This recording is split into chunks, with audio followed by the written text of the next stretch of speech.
I was sitting there with the dinner getting cold, two plates set out like it still meant something. I kept looking at the clock, telling myself she'd walk in any minute and we'd talk like we used to. The wine was already open, and the candle burned low while I rehearsed what I'd say. I don't even know why I bothered trying to make it feel normal. Maybe I just needed to see for myself how far we drifted. I'm Mark. I own a little coffee shop on Linden Street. Nothing fancy. Just a place with chipped mugs and the same regulars who show up every morning like clockwork. That place has been my life for almost a decade. Before Sarah, it was enough. I'd lock up in the evenings, take the long way home, maybe stop for a drink if the day had been rough. I never thought I was missing anything.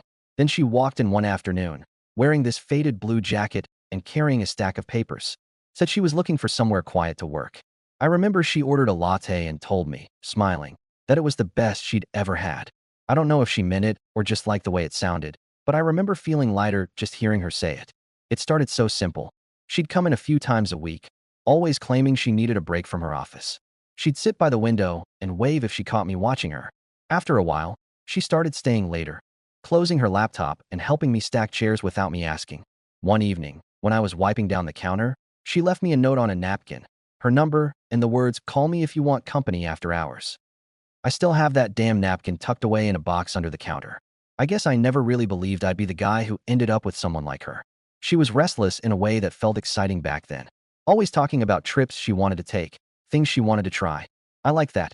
It pulled me out of my routines. She made me think maybe life could be bigger than coffee orders and rent checks. 6 months in, she moved into my place above the shop. It was cramped, but she said it felt cozy. A year later, we were married. We didn't make a big deal of it. Just a small gathering. Her sister, my cousin, a few close friends. The morning after, we sat on the back steps drinking coffee out of paper cups, and she said she'd never been happier. That's the memory I keep going back to when I'm trying to figure out where it all went sideways.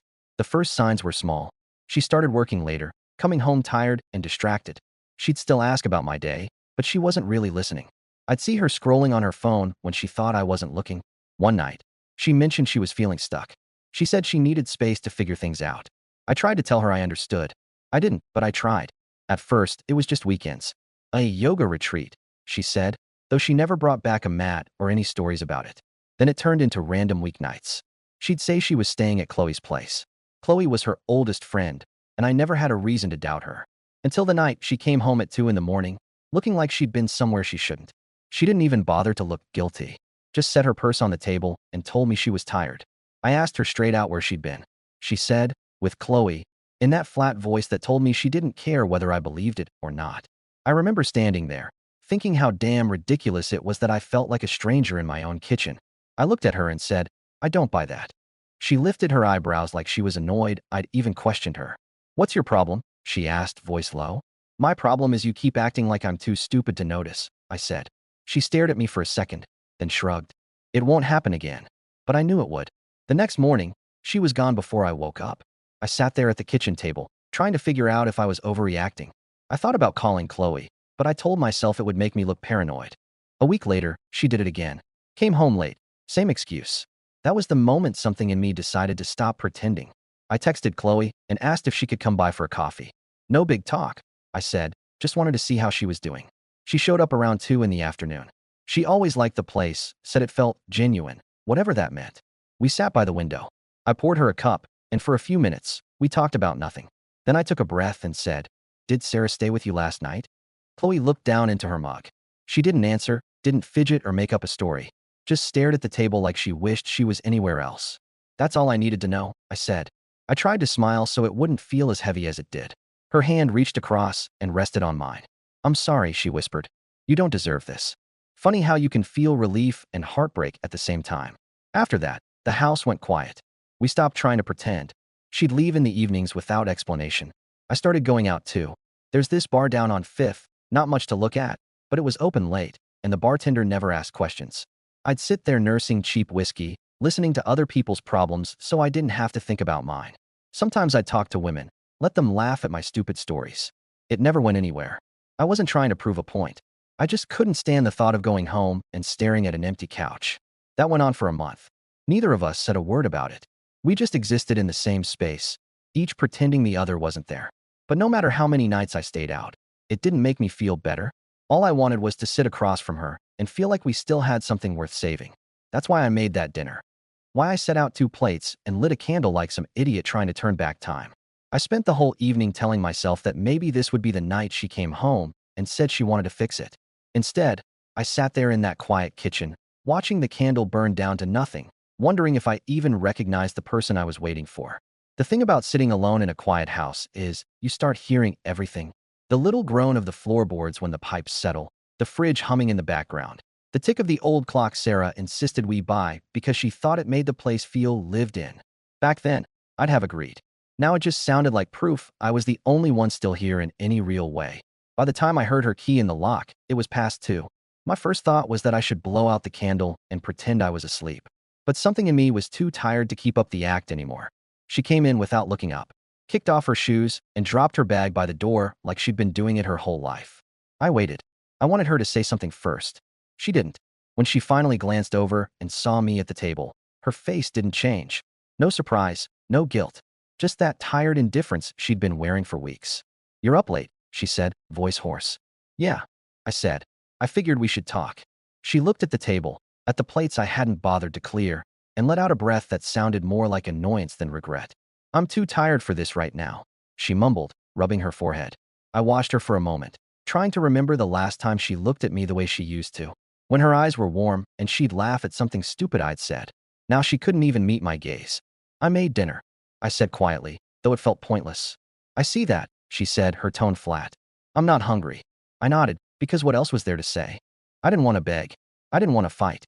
I just wanted her to tell me the truth. "Where were you?" I asked, my voice steady. She hesitated, just for a second, then lifted her chin like she'd already decided it wasn't worth lying. "I was out," she said simply. "With who?" She looked at me then, her eyes cold. "Does it matter?" I felt something in my chest give out, like a rope snapping under too much weight. "It does to me," I said. She didn't respond, just walked past me into the bedroom, leaving her coat draped over a chair. I sat there for another hour, staring at the spot where she'd been standing, feeling like the walls were pressing in. The next morning, she was gone before I woke up, again. That was the start of the stretch when we stopped pretending altogether. Days blurred into each other. I'd go to the shop early, stay late, anything to avoid walking back into that apartment. I'd come home and find her already asleep or not home at all. I tried to focus on work. The coffee machine still needed cleaning, the register still needed counting, but it felt like I was just going through the motions. One night, Chloe came by to pick up some beans. She looked around like she expected to see Sarah there, and when she didn't, she gave me this sad little smile. "How are you holding up?" she asked, her voice gentle. "I'm fine," I lied. She looked like she wanted to say something else, but she didn't push it. She just paid for the beans and left me standing there with my jaw clenched so tight it hurt. That was the thing. Nobody wanted to be the one to say out loud what we all knew. That she wasn't coming back to who she used to be. A couple nights later, I ended up back at that bar on 5th. The place was half empty, the way it always was on a Wednesday. I took my usual stool near the end, ordered a whiskey, and tried to pretend I wasn't waiting for my phone to light up. A woman a few seats down caught my eye and raised her glass. She had this easy smile, the kind that didn't ask questions. I nodded back. She moved closer, introduced herself as Kim. We talked about nothing. The weather, the music on the jukebox, how she used to come here after her shifts. I didn't tell her about Sarah. I didn't tell her why I was there. I just let myself be someone else for a couple hours. Someone who wasn't waiting for a wife who didn't care. At the end of the night, she scribbled her number on a napkin and handed it to me. "In case you want company," she said, her voice soft. I took it, but I knew I wouldn't call. It wasn't about finding someone new. It was about proving to myself that I still mattered to someone, even if it was a stranger. The next morning, I woke up feeling worse, like I'd sunk even lower than before. That night, Sarah came home late again. She didn't even bother to explain, just went straight to the shower, door clicking shut behind her. I stood in the hallway, staring at that closed door, and thought about all the nights we used to brush our teeth side by side. How she'd steal the toothpaste from my side of the sink and laugh when I pretended to be annoyed. Now she couldn't even look me in the eye. A week later, I decided I was done trying to catch her in lies. If she wanted to pretend I didn't exist, fine. I could pretend too. So I started staying out later, hitting the same bar, talking to the same bartender who never asked questions. I let myself flirt, let myself feel a little less alone for an hour or two. But I never let it go further. It wasn't about payback. It was about survival. One night, I came home after midnight. The apartment was dark, the only light coming from the stove clock blinking 12. I didn't bother turning on the lamp. I just sat on the couch, letting the quiet wrap around me like a blanket I didn't ask for. That was when I realized this was never going to change. She wasn't going to come home and suddenly remember she loved me. She wasn't going to sit down and talk it out. I had been holding on to a version of her that didn't exist anymore. The next day, I cleaned the kitchen, threw out the candle that had burned down to a puddle of wax. I didn't know what I was going to do yet, but I knew I couldn't keep doing this. A couple nights later, she came home even later than usual. Her hair was damp, her eyes tired. She set her keys on the table and finally looked at me. "I don't want to fight," she said, voice quiet. I nodded. "Then just tell me the truth." She didn't answer right away, just stared at the floor. I'm, I'm trying to figure myself out," she mumbled. "I need new experiences." My stomach went cold, but my voice stayed calm. "Is that what you call disappearing for days?" She didn't answer. Didn't deny it. Didn't bother to pretend anymore. That was it. The last little hope I'd been clutching onto, gone. I didn't yell. I didn't cry. I just got up, walked into the bedroom, and started pulling her suitcase from the closet. I pulled the suitcase out and set it on the bed without saying a word. My hands were steady, which surprised me. I thought I'd be shaking or yelling or something, but all I felt was this dull, tired certainty. Like I'd finally run out of excuses to keep pretending. She watched me from the doorway, arms folded across her chest. For a second, I thought she might try to stop me. Maybe beg, maybe even lie one more time, but she didn't. "You don't have to do this," she said after a long pause. Her voice was soft, like she was trying to keep it from cracking. "Yeah," I said quietly, "I think I do." I started opening drawers, pulling out her clothes, neatly folding some, tossing others in the suitcase without bothering. She didn't move, didn't offer to help, just stood there, her face blank. When I got to the little box on her nightstand, the one where she kept her jewelry and old ticket stubs from concerts, I hesitated. I picked it up, turned it over in my hands, and set it gently in the suitcase. That was the hardest part, for some reason. Touching the things that used to mean something to both of us. When I finished, I zipped the bag and carried it to the front door. My heart was beating hard in my chest, but I kept my face calm. She followed me out into the hallway. I set the suitcase down next to the door and turned to look at her one last time. "Mark," she started, her eyes shiny now. "Please, we don't have to end it like this." I shook my head. "We ended it a long time ago, Sarah. This is just me catching up." She covered her mouth with her hand like she was trying not to cry. I didn't wait for her to say anything else. I stepped back inside, closed the door, and turned the deadbolt. For a while, I just stood there with my forehead resting against the wood, listening to her breathing on the other side. Then, after a minute, I heard her pick up the suitcase and walk away. I didn't feel relief. I didn't feel angry. Just empty. I spent the rest of the night sitting at the kitchen table, staring at the candle wax still stuck to the plate I'd set out for her. I knew I needed to do something more permanent, something that said this wasn't just a temporary fight.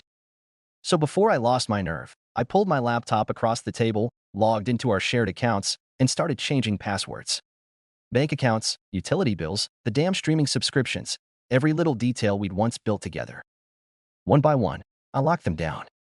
It wasn't about punishing her. It was about reclaiming the parts of my life that were still mine. When I was done, I closed the laptop, leaned back in my chair, and let out a breath I felt like I'd been holding for months. I wish I could say it felt good, but it didn't. The next few days were a blur. I still opened the coffee shop every morning, still smiled at the regulars. But inside, I was somewhere else. People noticed. My cousin Paul stopped by one afternoon to drop off supplies. He looked me over and frowned. "You look like hell," he said. "Thanks," I muttered, trying to keep it light. "You want to talk about it?" he asked, leaning on the counter. I shook my head. "Not really." He didn't push it. Just clapped me on the shoulder and said, "You know where to find me." That night, I went back to the bar. Not because I needed the company, but because I couldn't stand the thought of going back to that apartment and all its hollow quiet. Kim was there again, sitting a few stools down. She gave me a small nod when I walked in. I ordered a whiskey, and before I knew it, she'd slid onto the stool next to me. "Rough week?" she asked, her tone casual. "You could say that," I said, rubbing my thumb over the rim of the glass. She didn't ask for details. I was grateful for that. We talked for hours, about nothing important, just small, harmless things that didn't hurt to say out loud. Sometime after midnight, she said she was heading home. She paused before leaving, looking at me with this cautious kindness. "You'll be okay," she said, like she actually meant it. I nodded, even though I wasn't sure I believed her. When she walked out, I stayed behind, nursing the last of my drink until the bartender started wiping down the bar and giving me that look that said it was time to go.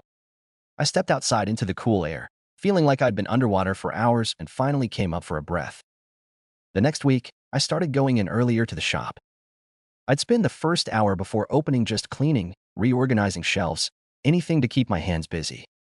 Some mornings, I'd catch myself looking up when the door opened, half expecting to see her walk in like she used to, but it was never her. I don't know how many times I almost called, almost sent a text asking if she was okay. But every time, I stopped myself. I kept thinking about that last look she gave me in the hallway, the way her voice cracked when she asked me not to end it.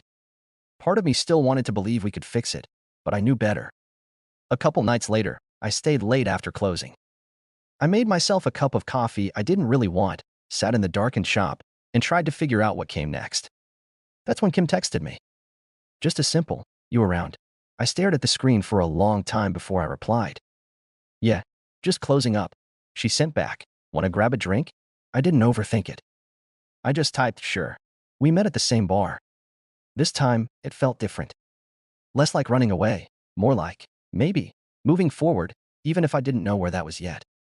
We talked again, and for the first time in weeks, I laughed at something that wasn't forced. When the bar closed, we stood outside for a while, neither of us in a hurry to leave. She gave me her number again, this time saved it in my phone while I watched, and said, "Call me whenever." I nodded, and when she walked away, I didn't feel quite as hollow as before. I stood there in the hallway after she left, listening to the quiet that settled over the place. It wasn't peaceful, not yet. More like the silence you get after a storm when you're trying to figure out what's still standing. I didn't sleep much that night. I kept replaying every little moment in my head, wondering if there was something I could have done different. But the truth was, I'd done everything I could, and she still walked away. The next morning, I woke up before sunrise. Sat on the edge of the bed for a long time, just staring at the wall.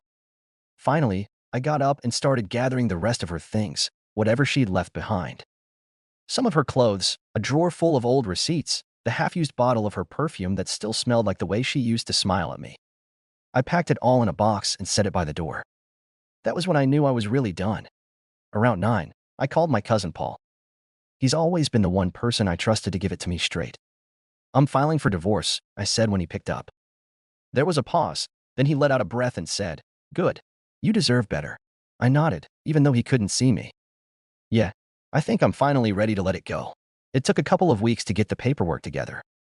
It wasn't messy, no kids, no real fight over the little we had. I kept the shop, the apartment. She didn't contest anything. When it was all over, I signed the final papers and felt, not happy exactly, but like I'd stopped holding my breath. People talk about closure like it's some big dramatic thing. Like you wake up one day and everything feels clean. But for me, it was just a slow, tired acceptance that some things break and don't get put back together. After the divorce was official, she texted me once. Just a short message. "Sarah, I'm sorry for how I left things." I stared at it for a long time. I almost typed something back, but in the end, I didn't reply. A few days later, I came home to an empty apartment that finally felt like mine again. No more waiting to see if she'd come through the door. No more checking my phone every hour. That night, I stood in the kitchen and poured myself a glass of whiskey. I lifted it in the air, like some quiet toast to all the years we had and all the years ahead. Then I drained it and turned off the light. I didn't see her again after that, and I didn't go looking. Life didn't snap back to normal overnight. But little by little, it started to feel okay again. Kim and I kept seeing each other. Slowly, carefully. We never rushed anything. Some nights, we'd just sit in the shop after closing, drinking coffee and talking about whatever came to mind. She never tried to fill the silence with questions I wasn't ready to answer, and I never felt like I had to pretend to be okay when I wasn't. A few months in, she stayed over for the first time. We cooked dinner together, nothing fancy, just pasta and cheap wine, but it felt honest. One morning, I woke up before her and watched the way the light fell across her face, and for the first time in a long time, I didn't feel like I was waiting for something bad to happen. It wasn't perfect. I still had days when I thought about Sarah, when I wondered how it all fell apart so quietly. But those thoughts didn't eat me alive anymore. I guess that's all you can really ask for when something ends, that you come out the other side still knowing who you are. If you'd asked me back then what I thought my life would look like, I'd have told you I'd spend it in that apartment with her, growing old over cold coffee and quiet mornings. But life doesn't care about your plans. Sometimes it takes losing something you thought you needed to figure out you can stand on your own. I'm not bitter. I'm not angry. I'm just here. And that's enough.